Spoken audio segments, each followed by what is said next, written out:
नमस्ते दोस्तों। आज अपना वीडियो कक्षा 9 से 12 तक चलने वाली सोहनदान चारण द्वारा लिखित बुक नवीन हिंदी व्याकरण से है, जिसमें आज अपना टॉपिक है विशेषण। विशेषण के अंतर्गत अपन पहले विशेषण की परिभाषा पढ़ेंगे, फिर विशेषण के प्रकार पढ़ेंगे, फिर विशेषण की अवस्थाएं, विशेषण में अवस्थाओं का परिवर्तन किस प्रकार होता है और विशेषण की रचनाएं किस प्रकार होती है। तो विशेषण के अंतर्गत अपन ये पांचों टॉपिक को आज पढ़ेंगे। तो आप इस वीडियो के अंत तक बने रहिए और इस विशेषण टॉपिक की आज पूरी अपन जानकारी प्राप्त करेंगे उदाहरण सहित।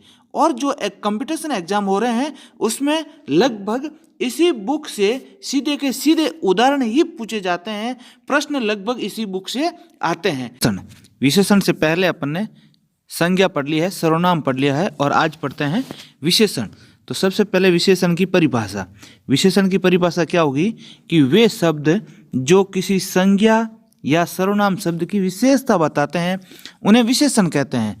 तो ये नाम से ही है विशेषण। विशेषण का मतलब विशेषता बताने वाला शब्द, लेकिन ये विशेषता किसकी बता रहे हैं? एक तो संज्ञा शब्द की बता रहे हैं और एक सर्वनाम की बता रहे हैं। ये अपन को याद रखना है। किसकी विशेषता बता रहे हैं?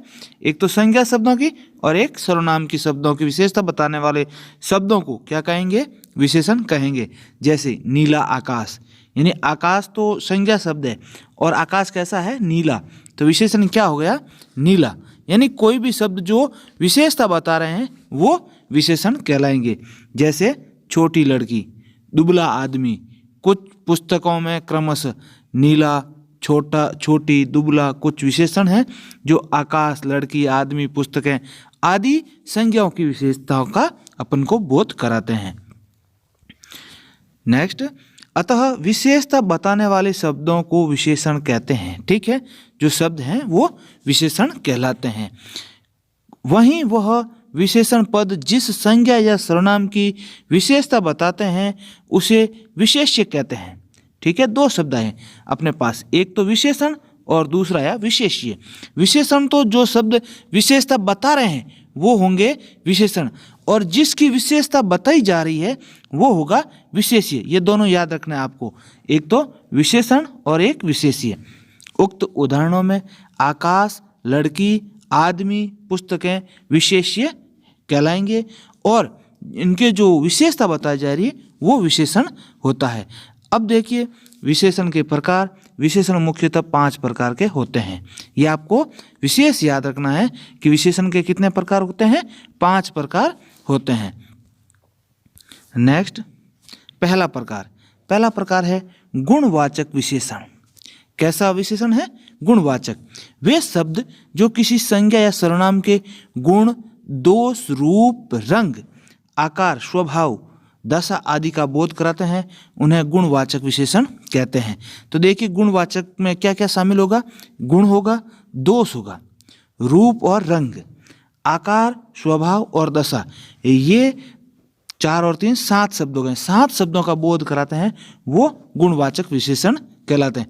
जैसे काला क्या हो गया? रंग हो गया। पुराना ये दशा हो गई।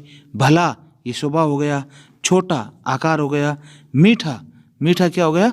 ये इसका स्वभाव हो गया। देसी, पापी, धार्मिक, ये शब्द कैसे हैं? ये गुणवाचक विशेषण है। नेक्स्ट, संख्यावाचक विशेषण।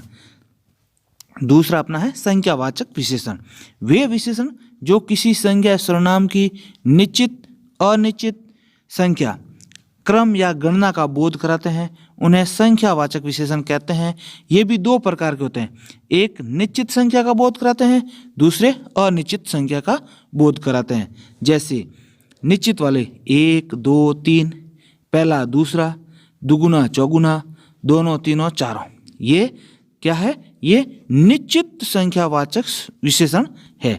नेक्स्ट, अनिश्चितवाचक में कौन से आएंगे? कई, कुछ, सब, बहुत, थोड़े। यानी इससे पर्टिकुलर संख्याओं का अपन को ज्ञान नहीं हो रहा है कि कितने हैं। कई यानी कई में 5, 10, 15, 20 कितने भी हो सकते हैं। नेक्स्ट है तीसरा अपना परिणामवाचक विशेषण। तो पहला अपना हुआ कौन सा? गुणवाचक, दूसरा संख्यावाचक और तीसरा हुआ परिणामवाचक। वे विशेषण जो किसी पदार्थ की निश्चित या अनिश्चित मात्रा, परिणाम, नाप या तोल आदि का बोध कराते हैं।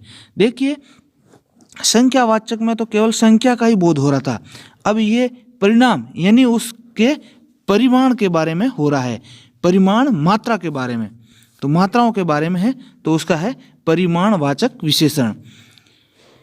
इसके भी दो भेद हैं, निश्चित परिमाण और अनिश्चित परिमाण। 2 मीटर, 5 किलो, 7 लीटर।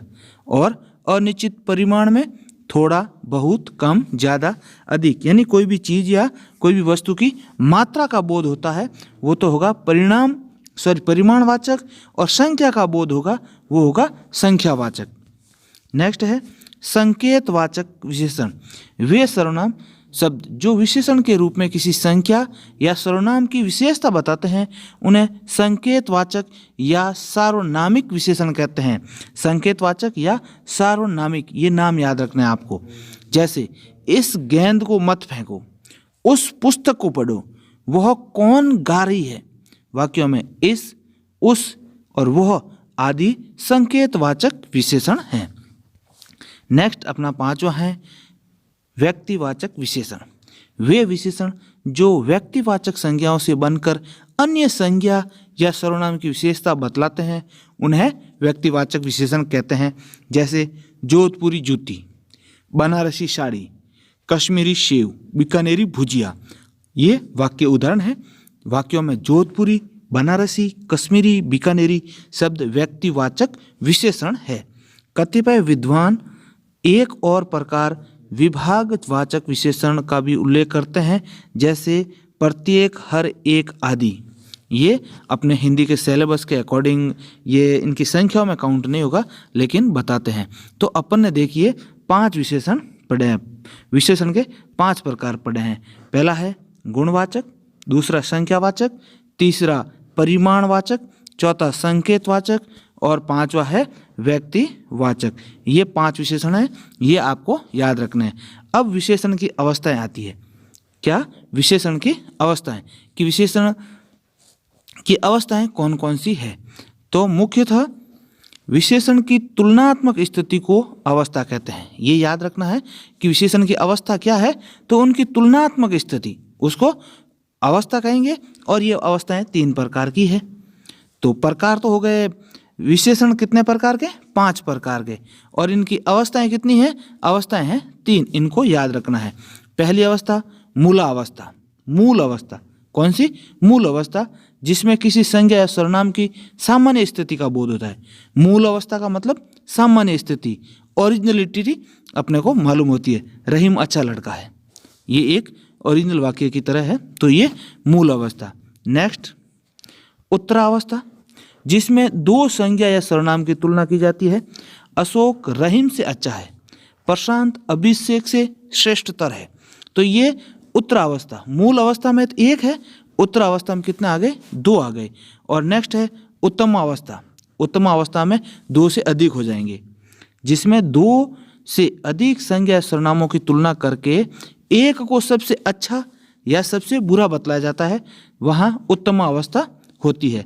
अकबर सबसे अच्छा है, ठीक है।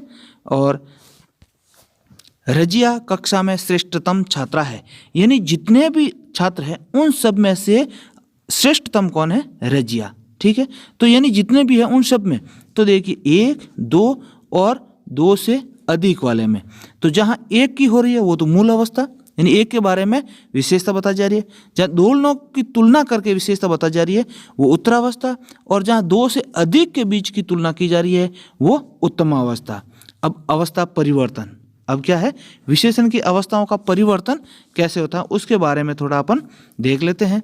तो मूल अवस्था के शब्दों में तर, तम प्रत्यय लगाकर या शब्द के पूर्व से अधिक या सबसे अधिक शब्दों का प्रयोग करके क्रमशः उत्तरावस्था और उत्तमावस्था प्रयुक्त किया जाता है। तर और तम ये 2 प्रत्यय लगते हैं। जैसे कुछ शब्द देख रखे हैं अपन को। उच्च ये मूल अवस्था है, उत्तरावस्था उच्चतर और उत्तमावस्था उच्चतम। श्रेष्ठ की श्रेष्ठतर और श्रेष्ठतम। तीव्र की तीव्रतर तीव्रतम। अच्छा से अच्छा सबसे अच्छा। ऊंचा से अधिक ऊंचा और सबसे ऊंचा। ये तो हो गई अपनी क्या? अवस्था परिवर्तन। नेक्स्ट है विशेषण की रचना। विशेषण की रचना किस प्रकार से है? तो संज्ञा, सर्वनाम, क्रिया तथा अवयव शब्दों के साथ प्रत्यय के मेल से विशेषण पद बनाए जाते हैं, बनाए जा सकते हैं। किस किस के साथ? संज्ञा के साथ, सर्वनाम के साथ, क्रिया के साथ और अवयव के साथ प्रत्यय लगाकर अपन विशेषण शब्द बना सकते हैं। जैसे संज्ञा से कौन कौन से विशेषण बनते हैं? प्यार संज्ञा शब्द है, उससे क्या बना? प्यारा। समाज से सामाजिक, पुष्प से पुष्पित, स्वर्ग स्वर्ण से स्वर्णिम, जयपुर से जयपुरी, धन से धनी, भारत से भारतीय, रंग से रंगीला, सरदा से सरदालू, चाचा से चचेरा, विश्व से विषैला, बुद्धि से बुद्धिमान, गुण से गुणवान, दूर से दूरस्थ। ये तो संज्ञा से बने हैं। नेक्स्ट सर्वनाम से यह का विशेषण क्या होगा? ऐसा, जो जैसा, मैं मेरा, तुम तुम्हारा, वह वैसा, कौन कैसा। ये शब्द हैं, ये विशेषण शब्द है। ये बहुत इंपॉर्टेंट है, आपको प्रश्न उदाहरण ही पूछे जाएंगे। तो ये विशेषण है। विशेषण किस प्रकार बन रहे हैं? पहले संज्ञा से किस प्रकार बने हैं, सर्वनाम से किस प्रकार बने हैं। एग्जाम में प्रश्न लगभग इन्हीं उदाहरणों में से पूछे जाते हैं। अगर उदाहरण आप ढंग से नहीं पढ़ते हैं, मान लो इसका कॉन्सेप्ट आपको क्लियर है लेकिन उदाहरण ढंग से नहीं पढ़ते हैं तो सवाल गड़बड़ हो जाता है। अब क्रिया से विशेषण कैसे बनते हैं? भागना से भगोड़ा, लड़ना लड़ाकू और लूटना से लुटेरा। अवयव से आगे का विशेषण होगा अगला, पीछे का पिछला, बाहर का बाहरी।